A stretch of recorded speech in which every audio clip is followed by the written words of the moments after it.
everybody. Welcome back to this special episode of Mask of a Slasher. We are on episode 28. I had to look at that. We're on episode 28, and today we're going to cover The Fog. Oh, yes. Yes. John Carpenter's 1980 classic.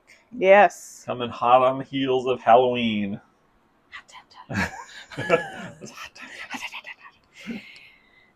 Yes, this was John Carpenter's movie after Halloween and its success. And I actually have to say, and don't come after me, this is my favorite John Carpenter movie. It is a good one. It's really, really good. Hence why I own the shirt. 2 shirts even. Yeah, 2, yes. Got to represent. So, as you may see behind us, that is in fact a real ocean, yes. Yes. You may even hear it. Yeah. Let's let you hear it. Ooh. It's like putting a seashell up to your ear. That's right.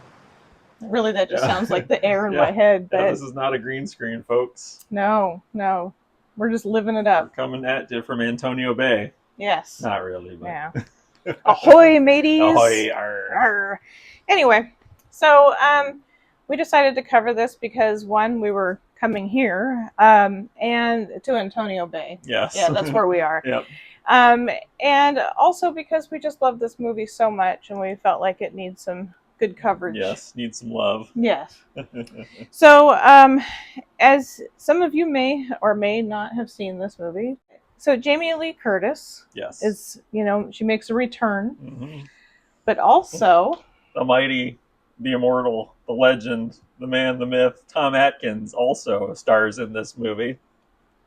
Also Josh's boyfriend. He has a big boner for him. Listen, he was in this movie. He's in Night of the Creeps. He's in Maniac Cop. He's in tons of amazing movies. Halloween 3. Oh yeah, of course, Halloween 3. How could I not mention that one for crying out loud? Yes. Insert picture of Josh meeting him here. That's right. Anyway, a couple other people make an appearance in this that are, I don't know, the classics, I'd say. Janet Leigh. Yes, from Psycho. Yes. And also Jamie Lee Curtis's mom. Right. This is only the second movie that she acted with her in the movie. Yeah. She just didn't want to do it before. And I can understand, not riding the coattails of her, you know. And then, of course, the amazing Adrienne Barbeau. Yep. With all of her curly hair and delights. Yep. And her John Carpenter's wife for a while. Oh, yeah. They were banging. And she's got a sultry voice in this. She does. Well, the story of The Fog is pretty straightforward. Antonio Bay is celebrating their anniversary, but there's a dark secret. Oh, shit. As it turns out, so spoiler alert, guys, by the way, if you haven't seen this one by now, come on. But spoiler alert nonetheless. As it turns out, the founders of Antonio Bay hid a dark secret. There was a man that was trying to establish a leper colony very close to Antonio Bay, and they basically made it so that his ship would wreck on the rocks near the bay, and the ship sank, he died, and his whole crew died. Well, on the 100th anniversary, they come back for revenge, and they come in the form of a big fog bank that can move against the wind and do all kinds of creepy supernatural stuff. Tom Atkins is trying to get to the bottom of what's going on because he has a stake in it. His ship, the Seagrass, was out when it got attacked by the ghosts. And he picks up Jamie Lee Curtis because he likes young women. And he does. He has a thing. Anyway, they're kind of trying to unravel what's going on. And, as we always say in these... The shit hits the fan. Yes. The shit always ultimately hits the fan. The ghosts that are in the fog are trying to get their treasure back or their gold. And also, they're going to kill 6 people in lieu of the 6 founders to get revenge. Yeah. It's not specifically any 6 people. It's just whoever's in their path, essentially. Right, yeah. Whoever gets in the way. Yeah. Or is stupid enough to answer the door, because I'd like to point out that these ghosts are very polite. Yes. Yeah. They knock at the door before they get you. Not just once either. This isn't like housekeeping knock. Right. It's a multiple knocks. Yeah. You could really. Yeah. Now once they get inside, all bets are off because they do break down a door. Yeah. I'd also like to point out that they did try to break into the church as well. So that was the one time where they weren't polite. They were like, "All right, we're almost done here. Yeah, we need to get this. We gotta wrap it up, man. We need to get this over with. We need the wrap it up box. We need to finish up our 6 kills here." Yeah. When I first saw this, I was in my early 20s, and I was actually scared of it. It scared the shit out of me to where I didn't watch it again for a long time. And that doesn't normally happen. I think it was because of you don't know what's in the fog necessarily. Right. That's what's kind of cool about it is you only kind of see their silhouettes or their shadows and their eyes. And there's the one part when she's on top of the lighthouse where you see his face is all rotted and maggoty. Oh, yeah. That's really about the only time you really see them up close. Yeah, that's something that John Carpenter is really good at, is not showing everything. Mm-hmm. He's letting you figure it out within your own imagination what's going on with this. And I think that that's fantastic, and that makes it scarier. Yeah. Because you don't know what's really out there. Mm-hmm. Yeah. I think that's cool. Yeah. And I think that's probably why I like this movie so much, is that it's I mean, as much as I like gore and all that stuff, you don't have to have it in this. Right. It's just good storytelling. Yeah. And that's all that is necessary for this to happen. Yeah, and because even when you do see people get killed in this, it's never excessive gore or anything like that. I mean, you see people get stabbed and stuff, and the one guy, it comes through his chest, but it's not like blood spewing everywhere or anything like that. Well, and the priest gets his head lopped off, and you don't see it. Nope. No, it's just implied. Yeah. Somebody's like going to find the priest's head in church the next morning. That's right. Probably John Carpenter. Probably. Because he makes a cameo in this. Yes, he's the maintenance guy. We should also mention that the priest is played by another famous actor, Hal Holbrook. So it's pretty cool, like the caliber of people that were in this movie. Now, granted, Jamie Lee Curtis was just starting her career at this point, pretty much. Yes. For the most part. I mean, she'd been in a few things, but Hal Holbrook and Tom Atkins and Janet Leigh, all pretty big name people. Well, and Nancy Keys, don't know. She was also in Halloween. Yes. She's the annoying friend. Yeah. And we have noticed there's a theme with her. Yeah, anytime John Carpenter or somebody associated with John Carpenter needs an annoying woman character, they call her in because in Halloween 3 she's Tom Atkins' annoying ex-wife too. So. And she's a the whole time, and she does it so well. Yeah, she does it so well. Her. Yeah, I'm pretty impressed with that. She knows her strengths, and she just goes for it. Yeah, absolutely.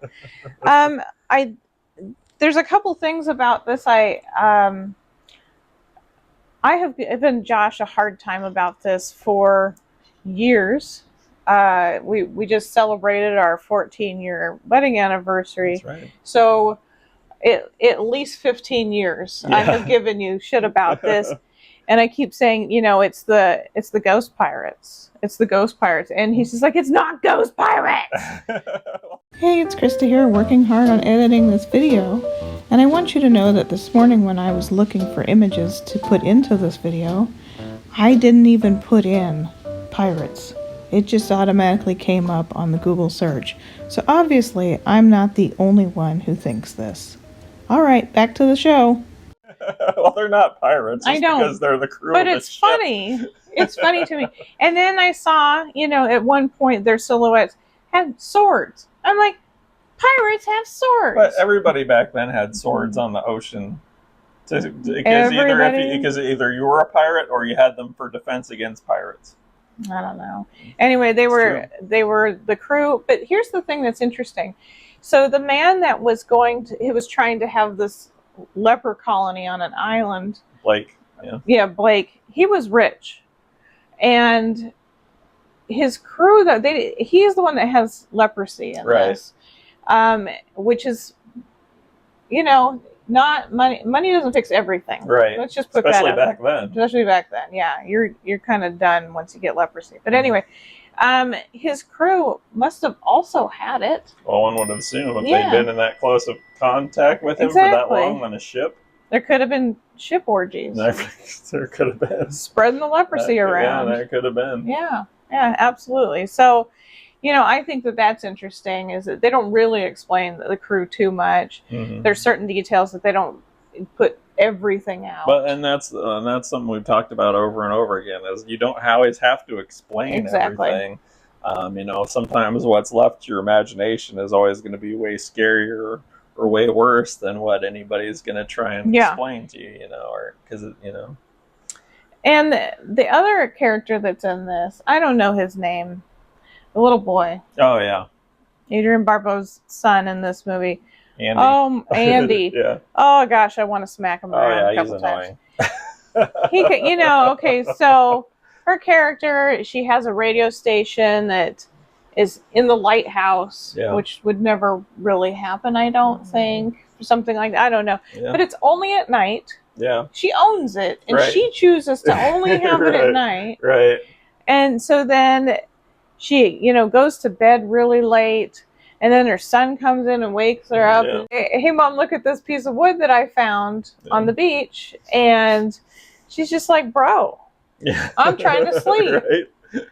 And then he says, can I have a Coke and a stomach pounder and a Coke, which I read online. I don't know if this is true, but that it supposedly was slang for Pop Rocks and a Coke. Oh. I don't know if that's true or not, but I looked it up, and that's what I found out there. I don't know. I never heard that, That sounds like you'd explode. Yeah. That's crazy. I would never do that one. Well, there's a whole, in the movie Urban Legend. Mm-hmm. Have you seen that?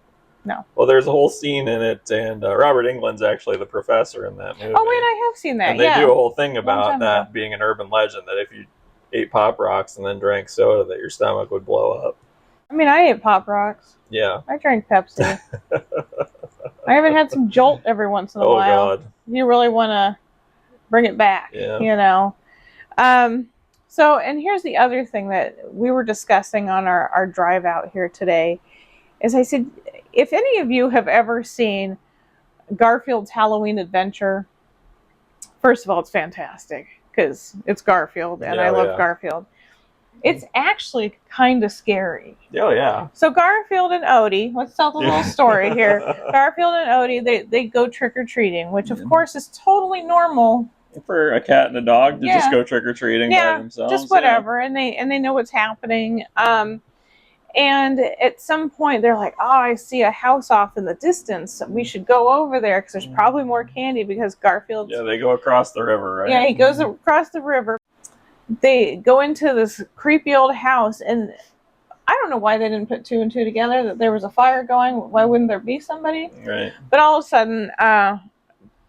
a sudden, there's an old man in a chair, and he goes and tells them this story. And on that stormy night, they signed a contract written in blood. Where the pirates are going to come back at midnight and get their treasure. Get their gold, yeah. So when these pirates come back at midnight, they come back in a fog. Yeah. Which is really interesting. Mm-hmm. They make this weird chewing face the whole way, which I think is weird. But it was creepy. When I was a kid, it was creepy. Yeah, they did a great job with that animation. They did. Tell you. I think it still holds up.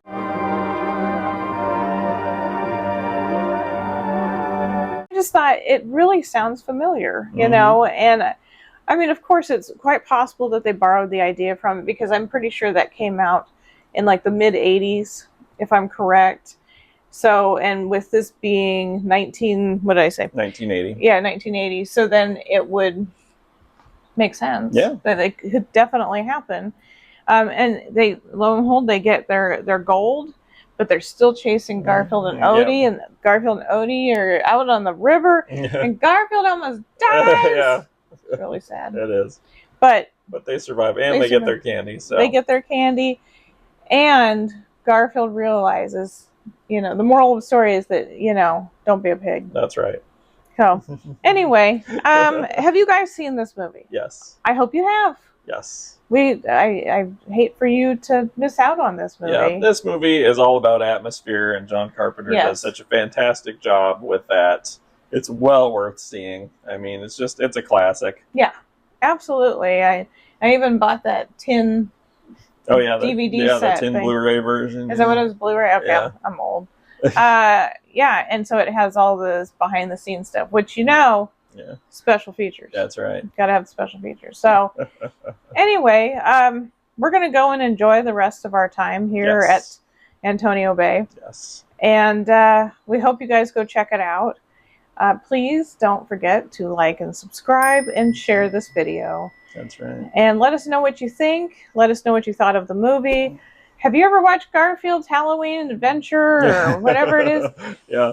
How do you feel about Garfield? I need to know. That's right. I mean, it's really not that important, but hey, whatever. Yep. We're going to go see if the seagrass is available for a whale watching tour. Yep. So until then. Bye. Oh, you're still here? Now that she's gone. Yar. The sea is like a woman. You must dance with her, but let her lead.